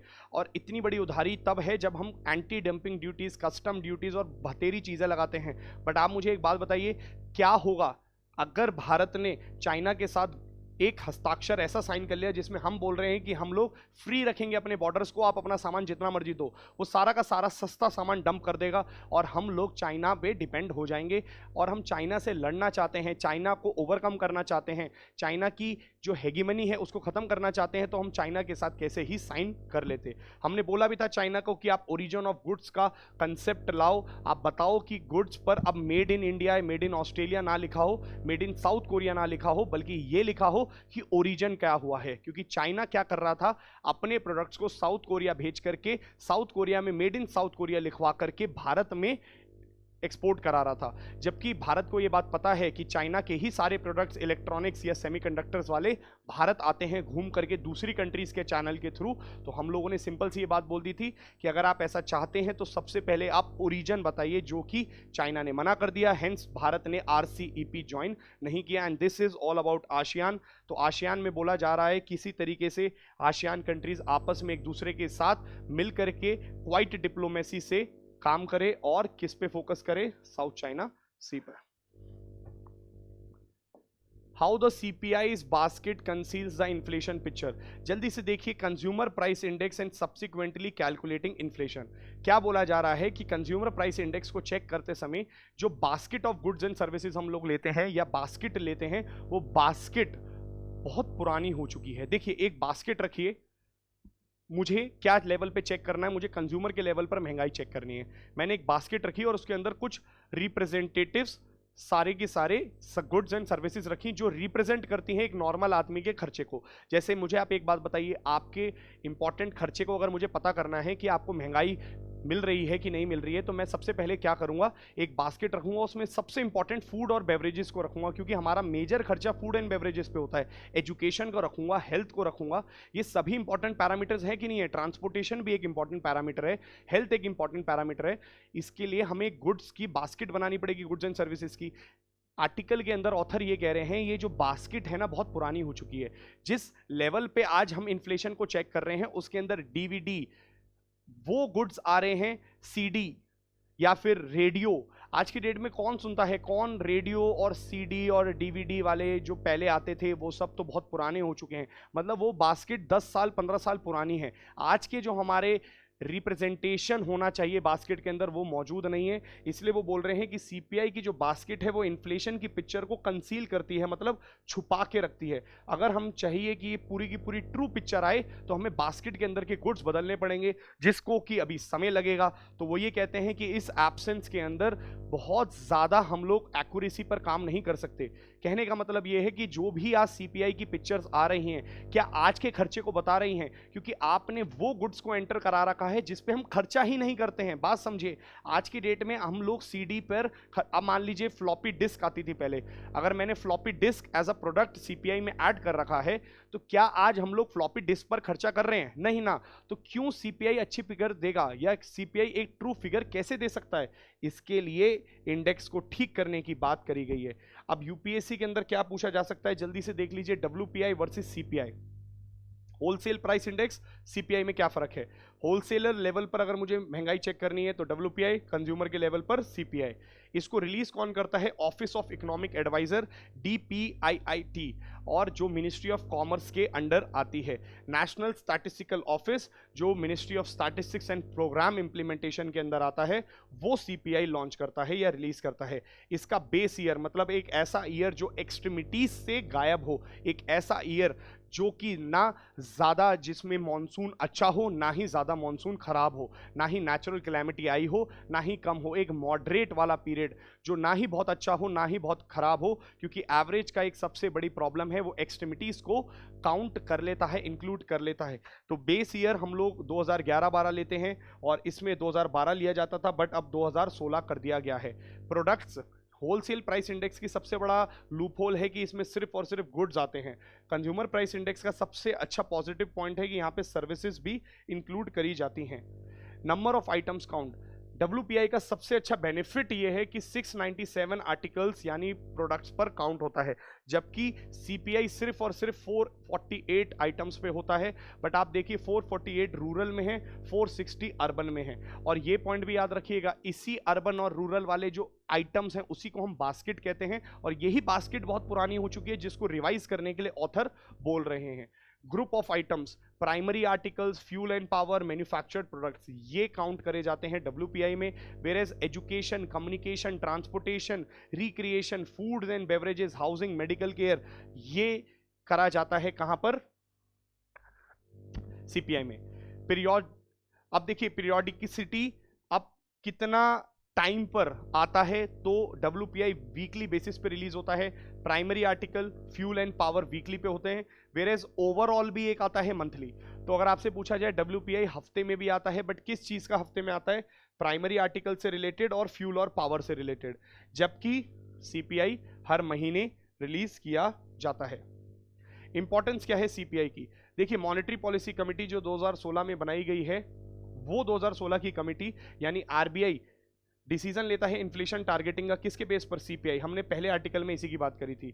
फिर नेक्स्ट, अगर आपको डियरेंस अलाउंस यानी कि इन्फ्लेशन हो रहा है और सरकारी रूप में, सरकारी सैलरीज में सरकारी लोगों को उसको कंपनसेट करना है बढ़ती हुई महंगाई को, डियरेंस अलाउंस देना है, तो आप सीपीआई के बेस पे देते हैं। नेशनल इनकम अकाउंटिंग में आप सीपीआई को इस्तेमाल करते हैं, तो कई जगहों पर सीपीआई का बहुत बड़ा रोल है। जब आप नेशनल इनकम अकाउंटिंग के डिफ्लेटर प्रोविजन को यूज करते हैं तो सीपीआई को यूज करते हैं। तो CPI is very necessary and very important. GS2 governance, GS3 science and tech से रिलेट कर सकते हैं। Is it possible to have a partial app bans? What is Telecom Regulatory Authority of India trying to regulate messaging app? Are internet shutdowns very common in day? Why is the Indian government wary of virtual private networks? VPN क्या है? देखिए हमें यहाँ पे 3-4 चीज़ों की बात करनी है। सबसे पहले ट्राई कह क्या रहा है, दूसरा आपको पता होना चाहिए VPN क्या है, और नेट न्यूट्रलिटी क्या है। ये 3 टॉपिक यहाँ पर बहुत अच्छे हैं और इंपॉर्टेंट टॉपिक्स हैं, और इसी के बाद अपने हम इस आर्टिकल को या इस सीरीज को खत्म करेंगे आज के लिए, फिर हम कल मिलेंगे। चलिए लास्ट पढ़ते हैं, is it possible to have partial app bans. अभी आप जानते होंगे समय समय पर यह बात आती है कि इंटरनेट शटडाउन कर दिया जाता है। इंटरनेट शटडाउन क्यों किया जाता है? जब भी ऐसा माहौल पैदा होने वाला होता है या माहौल पैदा हो चुका होता है जिससे दंगे हो सकते हैं या हो रहे हैं, उस समय सोशल मीडिया आज की डेट में एक वेपन की तरह काम आ रहा है। होता क्या है, इंटरनेट पर 1 मिनट में, जैसे आपने देखा होगा 26 जनवरी पर जब राइट्स हुए थे या फिर 26 जनवरी पर जब दंगे हुए थे, तो उस समय बोला गया कि एक व्यक्ति ने एक ग्रुप बनाया था और उस पर सिर्फ एक मैसेज किया था और उस मैसेज के थ्रू ही सारी की सारी पब्लिक वहां पर पहुंच गई थी।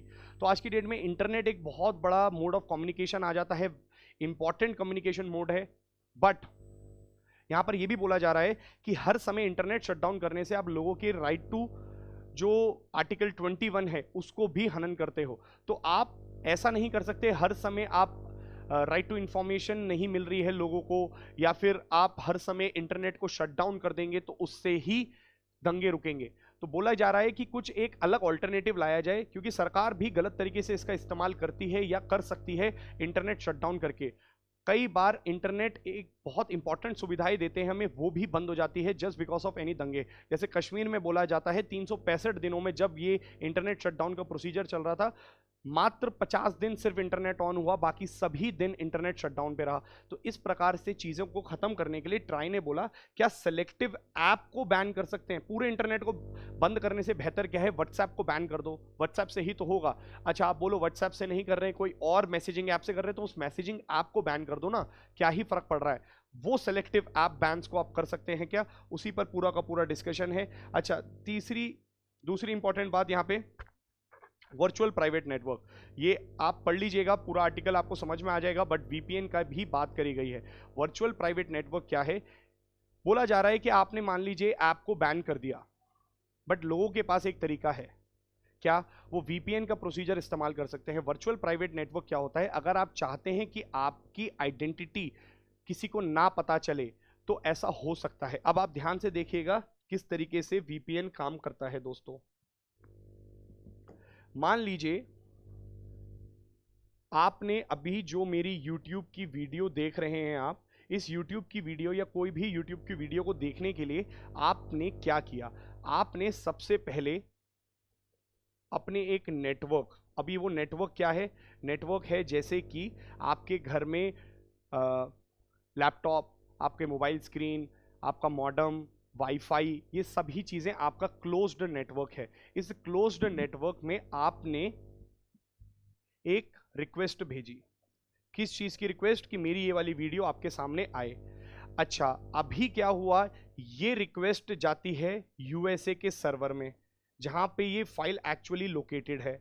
मान लीजिए मेरी फाइल यूएसए के सर्वर में लोकेटेड है, गूगल वाली, तो ये यूएसए के सर्वर तक पहुंचती है, यूएसए वापस अपने उस सर्वर में से ढूंढ करके एग्जैक्टली आपके नेटवर्क तक इस चीज को पहुंचाता है। बट पहुंचाता कैसे है दोस्तों, ऑब्वियस सी बात है, उसको क्या पता कहां पहुंचाना है इतनी भीड़ में, तो उसको एड्रेस पता होना चाहिए ना, करेक्ट। इसीलिए आप देखेंगे आपके हर डिजिटल आईडी का या आपका पर्टिकुलर इंटरनेट का मॉडेम का एक आईपी एड्रेस होता है, हर एक का एक एड्रेस होता है। हर एक नेटवर्क में जो जो चीजें हैं उसका एक एड्रेस होता है, उसे बोलते हैं आईपी एड्रेस, जो लोकेट करवाता है कि कहां जाना है। तो एक आईपी एड्रेस से यहां से रिक्वेस्ट जाती है, सर्वर तक पहुंचती है, यूएसए का सर्वर का अपना एक आईपी एड्रेस होता है, वो उसे चेक करता है और फिर इंफॉर्मेशन को वापस भेजता है जिस आईपी एड्रेस में चाहिए। और ये पूरा का पूरा प्रोसीजर इतनी जल्दी होता है कि हमें समझ में ही नहीं आता है, एक्चुअल में it is very fast, but yes this is the entire procedure. But आप मुझे एक बात समझ के बताइएगा, जब ये पूरा का पूरा प्रोसीजर हो रहा है और ये इंफॉर्मेशन जारी है, तो इसी इंफॉर्मेशन के जाते ही लोग आपको ट्रैक भी कर सकते हैं, आपकी इंफॉर्मेशन भी देख सकते हैं, आपकी इंफॉर्मेशन में पता भी लगा सकते हैं। जैसे मान लीजिए ये इंफॉर्मेशन जहां गई, उसी समय एक हैकर बैठा है और उस हैकर को ये पता चल जाए कि इंफॉर्मेशन यहां से यहां जा रही है, तो ये इंफॉर्मेशन को भी ट्रैक कर सकता है, प्लस आपके आईपी एड्रेस को भी देख सकता है और फिर वहां से सारी इंफॉर्मेशन निकाल सकता है। इसका मतलब it is not a safe option. इसी के लिए वीपीएन का कंसेप्ट आया। अभी वीपीएन क्या करता है, इस पूरे प्रोसीजर में जहां पे यूजर एक इंफॉर्मेशन भेज रहा है, उस इंफॉर्मेशन के बीच में एक व्यक्ति अलग से आ जाता है, डायरेक्टली नहीं आता है। देखो यूजर किसको भेजता है, वीपीएन को, वर्चुअल प्राइवेट नेटवर्क को, वो वीपीएन अब रिक्वेस्ट भेजता है किसको, सर्वर को, और वो सर्वर कहाँ लगा है, यूएसए में। यूएसए का सर्वर सिर्फ यहीं तक लोकेट कर सकता है, कोई भी हैकर होगा वो यहीं तक जा सकता है। क्यों? क्योंकि यूजर से वीपीएन तक जो डेटा जाता है वो एनक्रिप्टेड फॉर्म में जाता है। इसका मतलब कोई भी व्यक्ति यूजर से लेकर के, मतलब आपके घर से लेकर के वीपीएन का तक जो आपने रिक्वेस्ट भेजी है उसको हैक नहीं कर सकता, वो एक तरीके से एनक्रिप्टेड फॉर्म होती है। बट यहीं पे ऑथर ये भी कह रहे हैं कि ये अच्छा टूल तो है, एनक्रिप्शन तो बहुत अच्छी बात है, बट आने वाले समय में ऐसा भी हो सकता है कि इसका भी गलत इस्तेमाल कर दिया जाए। तो लोग इसका वीपीएन का गलत इस्तेमाल कहाँ करते हैं, वो साइट्स को ओपन करने में जो हमारे यहाँ बैंड हैं। जैसे मान लीजिए कुछ साइट्स ऐसी हैं जिसमें आपको लिखा आता है not available in your country, but वो सभी साइट्स आप ओपन कर सकते हैं, वो सभी चीजें आप देख सकते हैं।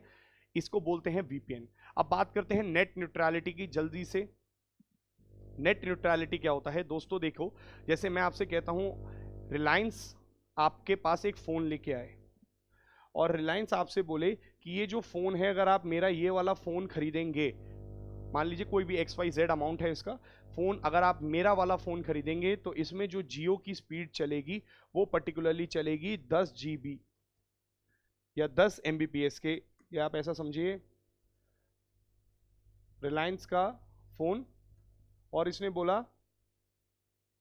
1000 Mbps की स्पीड चलेगी अगर आप मेरा वाला ही फोन लेंगे। बाकी अगर आप जियो का सिम किसी और में लगाएंगे, किसी और ऐप पे या किसी और प्रोडक्ट में लगाएंगे, मान लीजिए आप अपने फोन में जियो का ऐप लगाते हैं और वो फोन है सैमसंग का, उस पर नहीं चलेगी। मेरे ही फोन पर अगर आप मेरे से ही खरीदेंगे उस पर मैं ज्यादा स्पीड दे सकता हूं। तो ये है नेट न्यूट्रलिटी के अगेंस्ट। नेट न्यूट्रलिटी क्या बोलता है? नेट न्यूट्रलिटी बोलता है कि एक इंटरनेट सर्विस प्रोवाइडर कभी भी डिस्टिंग्विश नहीं कर सकता, डिस्क्रिमिनेट नहीं कर सकता, जो भी इंफॉर्मेशन या जो भी स्पीड या जो भी डेटा वो दे रहा है वो इक्वली ट्रीट करेगा सबके लिए। जैसे मान लीजिए आपके फोन में जियो का जो सिम लगा है वो एग्जैक्टली आपको उतनी ही स्पीड देगा जो कि मेरा रिलायंस का ये वाला फोन देगा। आप डिस्क्रिमिनेट नहीं कर सकते, इसे बोलते हैं नेट न्यूट्रलिटी। भारत के अंदर 2016 से ही नेट न्यूट्रलिटी का कंसेप्ट है, याद रखिएगा, इसको भी ट्राई ने बोला है। तो आप कभी भी डिस्टिंग्विश नहीं कर सकते। कल को मान लीजिए अमेजॉन प्राइम वालों ने जियो के साथ एक डील साइन कर ली जिसमें जियो को उन्होंने पैसे दे दिए और बोला कि आपका जो भी जियो इस्तेमाल करेगा उस पे अमेजॉन प्राइम 1 मिनट में खुल जाना चाहिए, और वोडाफोन और एयरटेल के अगर इंटरनेट से कोई चलाए अमेजॉन प्राइम तो नहीं चलना चाहिए। अगर इस तरीके से कोई डील हो जाए, मान के चलिए दोनों के बीच में, तो इससे दोनों को ही फायदा है। देखिए अमेजॉन प्राइम देखने की हमारी आदत बन चुकी है, हम अगर अपने एयरटेल के सिम से देखेंगे तो चलेगा ही नहीं, ओपन ही नहीं होगा, सिर्फ स्क्रॉल होता रहेगा। हम अगर वोडाफोन के से देखेंगे नहीं होगा, बट जैसे ही जियो से देखेंगे वो ऐप चल जाएगा या वो पर्टिकुलर प्रोडक्ट ऑन हो जाएगा। तो उससे अमेजॉन प्राइम वालों को भी फायदा है और प्लस जियो को भी फायदा है, दोनों की सेल्स बढ़ेंगी। इसीलिए आपको एक बात समझनी पड़ेगी, नेट न्यूट्रलिटी बोलता है यू कैन नॉट डिस्टिंग्विश, और यही ये पूरा का पूरा आपको आर्टिकल समझाने का प्रयास कर रहा है। आई होप आपको लेक्चर अच्छा लगा होगा, और आप इंपॉर्टेंट जो भी करंट अफेयर्स के टॉपिक्स हैं उससे रिलेटेड अगर आप MCQ सॉल्व करना चाहते हैं दोस्तों, तो just need to visit Chahal academy website. आप चहल एकेडमी की वेबसाइट पे जाइए और चहल एकेडमी की वेबसाइट पे जाकर के आप करंट अफेयर्स के सेक्शन को ओपन करिए, और इस करंट अफेयर्स के सेक्शन के अंदर आपको सारी की सारी चीज़ें मिल जाएंगी। What to read in the Hindi newspaper वो भी मिल जाएगा, प्लस करंट अफेयर्स के इस सेक्शन में आप चाहते हैं तो यहाँ से आप लोग करंट अफेयर्स भी कर सकते हैं, डेली आंसर राइटिंग भी कर सकते हैं। डेली करंट अफेयर्स क्विज पे जाइए और डेली करंट अफेयर्स क्विज में आप जा सकते हैं और देखिए यहाँ से आप 13 जुलाई 2023 UPSC करंट अफेयर्स सॉल्व कर सकते हैं। तो यहाँ पे सभी हैं, द हिंदू वाले जो भी इंपॉर्टेंट पॉइंट्स मिले आप उसको सॉल्व कर सकते हैं। अंत में जाएंगे बस और इसको फिनिश क्विज करें, सबमिट करें, और आपको यहाँ पे डिटेल्ड सोल्यूशन भी सभी के मिल जाएंगे विद द सोर्स। चलिए दोस्तों, I will see you tomorrow at the same time, and till then please आप नोट्स बनाते रहिए। जो भी आपकी क्वेरीज हैं आप कमेंट सेक्शन में बताइए, I will try to solve as many as I can. Thank you so much.